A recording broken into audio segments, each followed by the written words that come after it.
भागवत गीता सार। इस भगवत गीता में मानव के लिए अनमोल वचन है जो हम सबको अच्छा विचार देता है। नमस्कार मित्रों, आप सभी का एक बार फिर से माता का ज्ञान चैनल पर आप सभी का स्वागत है। श्रीमद् भगवत गीता अध्याय 3 श्लोक 4। न कर्मणं नरम्भं निष्कर्म्यं पुरुषोश्नुते न च संन्यासनादेव सिद्धि समधिगच्छति। 4 न नहीं कर्मनाम कर्मों के अनारंभात विमुख रहकर निष्कर्म्यम कर्म फलों से मुक्ति पुरुष मनुष्य अश्नुते प्राप्त करता है। न नहीं च और संन्यासना त्याग से केवल सिद्धिम सफलता समधि गच्छति पा लेता है।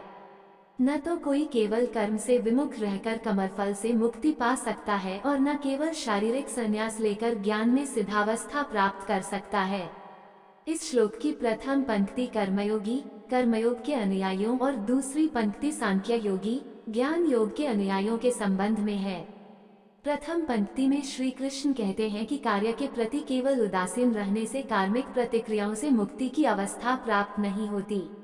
मन निरंतर फल प्राप्ति का चिंतन करता रहता है और क्योंकि मानसिक कार्य भी कर्म का ही रूप है, इसलिए ये भी शारीरिक कार्य के समान मनुष्य को कर्म के बंधनों में बांधता है। सच्चे कर्मयोगी को कर्मफलों की आसक्ति से रहित होकर जीवन निर्वाह करना अवश्य सीखना चाहिए। इसके लिए बौद्धिक ज्ञान को उन्नत करना आवश्यक होता है। इसलिए कर्मयोग में सफलता पाने के लिए तत्व ज्ञान भी अनिवार्य है। दूसरी पंक्ति में श्री कृष्ण स्पष्ट करते हैं कि सांख्य योगी केवल संसार से संन्यास लेकर और सन्यासी बनकर ज्ञानोदय की अवस्था प्राप्त नहीं कर सकता। कोई भी मनुष्य इंद्रियों के विषयों के भोगों का परित्याग कर सकता है, किंतु जब तक मन अशुद्ध रहता है तब तक वास्तविक ज्ञान का उदय नहीं होता। मन की प्रवृत्ति पिछले विचारों की पुनरावृत्ति करना है। ऐसी पुनरावृत्ति मन के भीतर एक कड़ी का रूप ले लेती है और साथ में नए विचार भी निर्बाध रूप से समान दिशा में उमड़ते रहते हैं।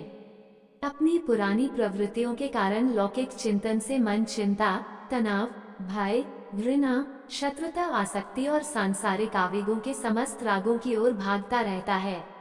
इस प्रकार केवल भौतिक रूप से संसार से संन्यास लेने से अशुद्ध अंतःकरण में वास्तविक ज्ञान प्रकट नहीं होगा। यह उपयुक्त कर्म से युक्त होना चाहिए जो मन और बुद्धि को शुद्ध करता है। इस प्रकार से सांख्य योग में भी सफलता के लिए कर्म करना अनिवार्य है। ये कहा जाता है कि तत्व ज्ञान के बिना भक्ति भावनात्मक होती है और बिना भक्ति के तत्व ज्ञान बुद्धि की कल्पना मात्र है।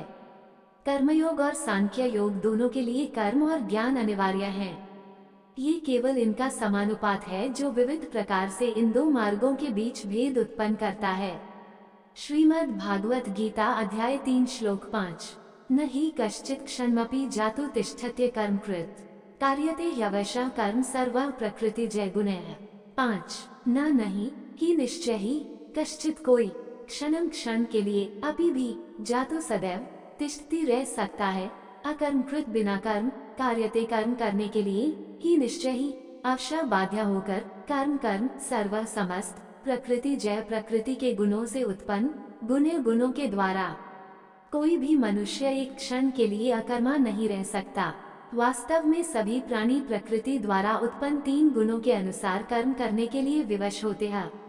कुछ लोग सोचते हैं कि कर्म का संबंध केवल व्यावसायिक कार्यों का निष्पादन करने से है, न कि दिनचर्या संबंधी कार्य जैसे कि खाना पीना, निद्रा, जागना और विचार करना। इसलिए प्रायः ऐसे लोग जब अपना व्यवसाय छोड़ देते हैं तब वो ये समझते हैं कि वे कर्म नहीं कर रहे हैं। लेकिन श्री कृष्ण कहते हैं कि शरीर, मन और वाणी द्वारा निष्पादित की जाने वाली सभी गतिविधियां कर्म करने के समान हैं। इसलिए वे अर्जुन को बताते हैं कि एक क्षण के लिए भी पूर्ण रूप से निष्क्रिय रहना असंभव है। यदि हम केवल कहीं बैठे हैं तो ये भी एक क्रिया है और जब हम लेटते हैं तो ये भी एक क्रिया है। यदि हम निद्रा में होते हैं तब भी मन स्वप्न देखने में व्यस्त हो जाता है। यहाँ तक कि जब हम गहन निद्रा में चले जाते हैं तब भी हमारे हृदय और शरीर के अन्य अंग कार्य करते रहते हैं। इस प्रकार से श्री कृष्ण स्पष्ट करते हैं कि किसी भी मनुष्य के लिए पूर्णतया अकर्मा रहना असंभव है, क्योंकि शरीर, मन और बुद्धि युक्त मानवतंत्र अपनी प्रकृति द्वारा निर्मित 3 गुणों सत्व, रज, तम के अधीन संसार में कार्य करने के लिए विवश होता है। श्रीमद्भागवतम में भी इसी प्रकार का श्लोक है। न ही कश्चित् क्षणमपि जातु तिष्ठत्य कर्मकृत कार्यते ह्यवशः कर्म गुणः स्वाभाविकब्लात्। श्रीमद्भागवतम -6.1.53। कोई भी मनुष्य एक क्षण के लिए अकर्मा नहीं रह सकता। सभी जीव अपने प्राकृतिक गुणों द्वारा कर्म करने के लिए बाध्य होते हैं। श्रीमद् भागवत गीता अध्याय 3 श्लोक 6। कर्मेन्द्रियाणि संयम्य आस्ते मनसा स्मरन् इंद्रियान् विमूढात्मा मिथ्याचारा स उच्यते। 6। कर्म इंद्रियाणि कर्मेंद्रियों के घटक संयम्य नियंत्रित करके यह जो आस्ते रहता है मनसा मन में, स्मरण चिंतन, इंद्रिय अर्थात इंद्रिय विषय, विमूढ़ आत्मा भ्रमित जीव, मिथ्या आचार ढोंग सहवे उच्यते कहलाते हैं। जो अपनी कर्मेंद्रियों के बाह्य घटकों को तो नियंत्रित करते हैं लेकिन मन से इंद्रियों के विषयों का चिंतन करते हैं, वे निस्संदेह स्वयं को धोखा देते हैं और पाखंडी कहलाते हैं। सन्यासी जीवन के प्रति आकर्षित होकर लोग प्रायः अपने कर्मों का परित्याग कर देते हैं और बाद में उन्हें ज्ञात होता है कि उनका वैराग्य सांसारिक विषय भोगों से विरक्त रहने के लिए अपेक्षित अनुपात के अनुरूप नहीं है। इससे मिथ्याचरिता की ऐसी स्थिति उत्पन्न होती है जहां लोग स्वयं बाह्य दृष्टि से आध्यात्मवादी होने का ढोंग करते हैं जबकि आंतरिक रूप से निकृष्ट मनोभावों के साथ अधम उद्देश्यों के लिए जीवन निर्वाह करते हैं। इसलिए संसार में कर्मयोगी के रूप में संघर्ष करना पाखंडपूर्ण सन्यासी जीवन व्यतीत करने से श्रेष्ठ है। अपरिपक्व अवस्था में संन्यास लेकर अपने जीवन की समस्याओं से दूर भागना आत्मा के उन्नयन की यात्रा में आगे बढ़ने का उपाय नहीं है। संत कबीर ने कहा है, मन न रंगाए हो रंगाए योगी कपड़ा, जतवा बढ़ाए योगी दुनिया रमोले, दधिया बढ़ाए योगी बनी गैले बकरा। हे तपस्वी योगी, तुमने अपने वस्त्रों को भगवा गहरे पीले रंग से रंगवा लिया है किंतु तुमने अपने मन को वैराग्य के रंग से रंगने पर ध्यान नहीं दिया। स्वयं को सन्यासी दर्शाने के लिए तुमने प्रतीक के रूप में अपने केश बढ़ा लिए हैं और अपने शरीर पर राख मल ली है किंतु भीतर से समर्पण भाव के बिना बाहरी रूप से मुख पर दाढ़ी बढ़ाकर अपना रूप बकरे जैसा बना लिया है। इस प्रकार श्री कृष्ण इस श्लोक में यह व्यक्त करते हैं कि जो लोग बाह्य दृष्टि से इंद्रियों के विषय भोगों का त्याग करते हैं किंतु मन से निरंतर उनका चिंतन करते हैं, वे मिथ्याचारी हैं और स्वयं को धोखा देते हैं।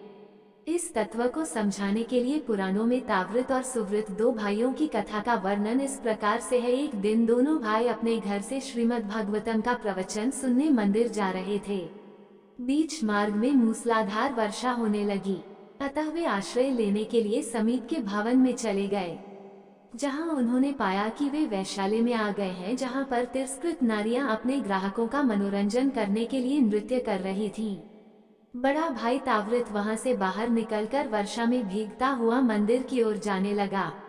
छोटे भाई सुवृत ने वर्षा में भीगने से बचने के लिए कुछ समय और वहां बैठने में कोई बुराई नहीं समझी। तावृत मंदिर पहुंचा और वहां बैठकर प्रवचन सुनने लगा किंतु वह मन से पश्चाताप करने लगा, ये कैसा नीरस करने वाला प्रवचन है। मैंने बड़ी भूल की, मुझे वैश्यालय में रुकना चाहिए था। मेरा भाई अवश्य ही वहां की रंगरलियों में आनंदित हो रहा होगा। दूसरी ओर सुवृत यह सोचने लगता है, मैं इस पाप के स्थान पर क्यों रुक गया। मेरा भाई पुण्य आत्मा है और वह अवश्य भागवत के ज्ञान से अपने मन और बुद्धि को निमज्जित कर रहा होगा। मुझे भी साहस जुटाकर वर्षा से भयभीत हुए बिना मंदिर पहुंचना चाहिए था। आखिरकार मैं कोई नमक का बना हुआ नहीं हूँ जो थोड़ी वर्षा में घुल जाता। जब वर्षा समाप्त हुई तो दोनों भाई अपने अपने स्थानों से बाहर निकले और एक दूसरे की दिशा की ओर बढ़े। जिस क्षण में वह एक दूसरे से मिले तब अचानक उन पर बिजली गिरी और उसी स्थान पर उनकी मृत्यु हो गई। तब यमदूत वहां आकर तावृत को नरक ले जाने लगे। तब तावृत ने आपत्ति करते हुए कहा, तुमसे भूल हुई है, मैं तावृत हूँ, वह मेरा भाई था जो कुछ समय पहले वैश्यालय में बैठा था, अतः तुम्हें उसे नरक में ले जाना चाहिए। यमदूतों ने उत्तर दिया, हमने कोई भूल नहीं की। तुम्हारा भाई वहां वर्षा से बचने के लिए बैठा था किंतु उसका मन भागवत के प्रवचन में तल्लीन था। दूसरी ओर प्रवचन सुनते समय तुम्हारे मन में वैश्यालय में ठहरने की लालसा उत्पन्न हो रही थी। तावृत ने एकदम वैसा ही किया जैसा कि श्री कृष्ण ने इस श्लोक में व्याख्या की है। उसने बाह्य दृष्टि से तो विषय भोगों के प्रति विरक्ति प्रकट की थी, किंतु मन से विषय भोगों की तृप्ति का चिंतन किया था। यह अनुचित प्रकार का वैराग्य है। अब अगले श्लोक में श्री कृष्ण वास्तविक वैराग्य का वर्णन करेंगे। श्रीमद् भागवत गीता अध्याय 3 श्लोक 7। यस्त्विन्द्रियाणि मनसा नियम्यारभतेर्जुन कर्मेन्द्रियैः कर्मयोगं सक्तः स विशिष्यते। 7 यह जो तू लेकिन इंद्रियाणी इंद्रियां मनसा मन से नियम नियंत्रित करना आरंभते प्रारंभ करता है। अर्जुन अर्जुन कर्मेंद्रिय कर्मेंद्रियों द्वारा कर्म कर्मयोग असक्ता आसक्ति रहित स विशिष्यते वे श्रेष्ठ हैं। हे अर्जुन, लेकिन वे कर्मयोगी जो मन से अपनी ज्ञानेंद्रियों को नियंत्रित करते हैं और कर्मेंद्रियों से बिना किसी आसक्ति के कर्म में संलग्न रहते हैं, वे वास्तव में श्रेष्ठ हैं। इस श्लोक में कर्मयोग शब्द का प्रयोग किया गया है। ये दो मुख्य अवधारणाओं के सामंजस्य से बना है। कर्म अर्थात व्यावसायिक कार्य और योग अर्थात भगवान में एकत्व। इस प्रकार कर्मयोगी वह है जो मन को भगवान में अनुरक्त कर सांसारिक दायित्वों का निर्वहन करता है। ऐसा कर्मयोगी सभी प्रकार के कर्म करते हुए कर्म के बंधन से मुक्त रहता है। इस प्रकार से कर्म किसी मनुष्य को कर्म के नियमों में नहीं बांधता, अपितु उन कर्मों के फलों में आसक्ति रखने पर वह कर्म के बंधन में बंध जाता है। कर्मयोगी की कर्म के फलों में कोई आसक्ति नहीं होती। दूसरी ओर पाखंडी सन्यासी जो कर्म से तो विरक्त रहता है परंतु आसक्ति का त्याग नहीं करता, इसलिए वह कर्म के नियमों के बंधन में बंध जाता है। यहाँ श्री कृष्ण कहते हैं कि गृहस्थ जीवन व्यतीत करने वाले व्यक्ति जो कर्मयोग में रत रहते हैं, वे मन से निरंतर विषय भोगों का चिंतन करने वाले मिथ्याचारी सन्यासी से अधिक श्रेष्ठ हैं। जगत गुरु श्री कृपालु जी महाराज ने इन दोनों विचारों की तुलना अति विशद प्रकार से की है। मन हरि में तन जगत में कर्मयोग ते ही जान, तन हरि में मन जगत में यह महान अज्ञान। भक्ति शतक 84। जब कोई संसार में शरीर से काम करता है किंतु मन भगवान में अनुरक्त रखता है तो उसे कर्मयोग समझना चाहिए। जब कोई शरीर को आध्यात्मिकता या भक्ति में लीन करता है किंतु मन को संसार में आसक्त रखता है तब उसे पाखंडी मानो। श्रीमद् भगवद गीता अध्याय 3 श्लोक 7। नियतम कुरु कर्म त्वं कर्म ज्यायो ह्य कर्मणः शरीर यात्रापि च ते न प्रसिद्धयेद कर्मणः। 8 नियतम निर्धारित कुरु निष्पादन कर्म वैदिक कर्तव्य त्वं तुम कर्म कर्म करना जाय श्रेष्ठ ही निश्चय ही अकर्मणः निष्क्रिय रहने की अपेक्षा शरीर शरीर का यात्रा पालन पोषण अपि भी च भी ते तुम्हारा प्रसिद्धयेद संभव न होना अकर्मण निष्क्रिय। इसलिए तुम्हें निर्धारित वैदिक कर्म करने चाहिए क्योंकि निष्क्रिय रहने से कर्म करना श्रेष्ठ है। कर्म का त्याग करने से तुम्हारे शरीर का भरण पोषण संभव नहीं होगा। जब मन और बुद्धि चैतन्य भगवान में अंतर्लीन होने की अवस्था तक पहुंचती है तब कर्तव्य का पालन करने की मनोदृष्टि के साथ किया गया शारीरिक कार्य किसी भी मनुष्य के अंतःकरण को शुद्ध करने के लिए लाभप्रद होता है। इसलिए वेदों में मनुष्यों के लिए अपने मन और इंद्रियों पर संयम रखने के लिए सहायतार्थ कर्तव्य निश्चित किए गए हैं। वास्तव में आलस्य का वर्णन आध्यात्मिक मार्ग के फंदे के रूप में किया गया है। आलस्य ही मनुष्याणां शरीरस्थो महान रिपुः नास्त्युद्यम समो बंधुः कृत्वा यम नावसिदति। आलस्य मनुष्य का सबसे बड़ा शत्रु है और क्योंकि यह घातक शत्रु विशेष रूप से उसके शरीर में निवास करता है। कर्म मनुष्य का विश्वस्त मित्र है और उसे निश्चित रूप से अधःपतन से बचाता है। मुख्य शारीरिक गतिविधियां जैसे भोजन ग्रहण करना, स्नान करना तथा शरीर को स्वस्थ बनाए रखने के लिए कर्म करना अनिवार्य होता है। इन अनिवार्य कर्मों को नित्य कर्म कहा जाता है। शरीर को सुचारू रूप से क्रियाशील रखने से संबंधित इन मुख्य क्रियाओं की उपेक्षा करना उन्नति का सूचक नहीं है अपितु आलसी होने का संकेत है जो मन और शरीर दोनों को क्षीण और दुर्बल करता है। दूसरी ओर शरीर की सुचारू देखभाल और पोषण करना आध्यात्मिकता के मार्ग का निश्चयात्मक योजक है। इस प्रकार अकर्मण्यता की अवस्था न तो भौतिक और न ही आध्यात्मिक उपलब्धि के अनुकूल होती है। अपनी आत्मा के उत्थान के लिए हमें अपने कर्तव्यों को अंगीकार करना चाहिए जो हमारे मन और बुद्धि को उन्नत और पवित्र करने में सहायता करते हैं।